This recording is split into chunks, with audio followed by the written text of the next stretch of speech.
Welcome to this video with Mobile Europe. I'm here with Jonas Lagerquist, who's the Director of Product Management at Enea, and we'll be talking about Wi-Fi offloading in this interview. Why should telcos care about Wi-Fi offloading? We see three main reasons for that. First of all, we have the massive load of traffic on mobile networks today, where up to 70% of traffic consists of video. And that's a number that will increase over time. So that in itself brings cost, of course, both the RAN side of the mobile network, but also on the core side. So finding cost-effective ways of offloading at least parts of the traffic in the network is a good thing to do.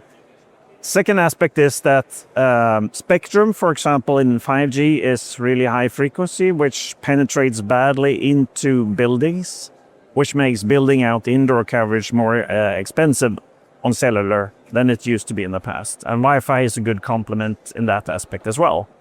And the third one is really about user experience. Users expect a good continuous service.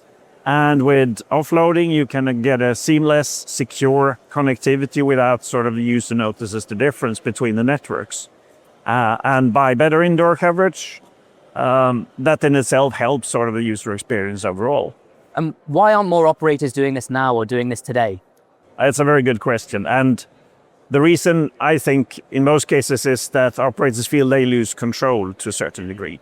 Devices are today dictating basically what network to prefer and connect to, and most mobile devices are Wi-Fi first. Wi-Fi is the preferred technology to connect to, independent of iOS or Android, and that itself loses control for the operators.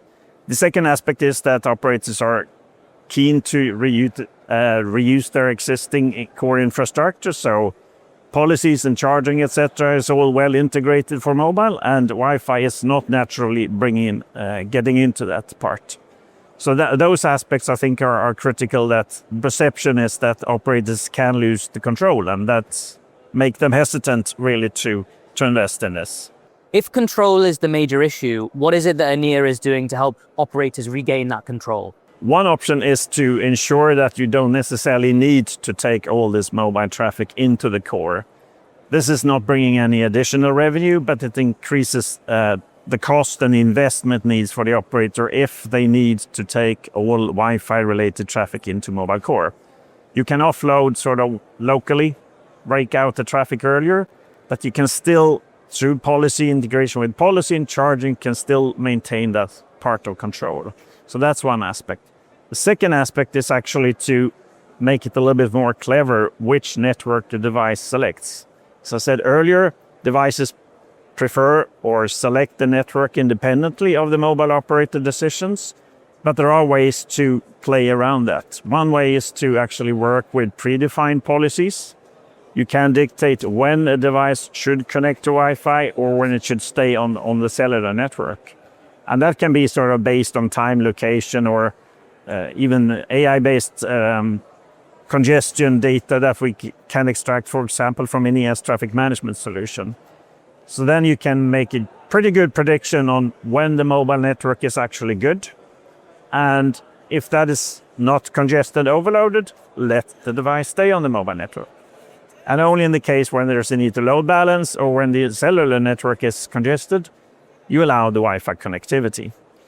A next phase will really be to use live data from the network or the networks in itself to extract data from the cellular network, from different 5G core nodes, but also, for example, for forthcoming camera APIs, which will present data related to the quality of the network.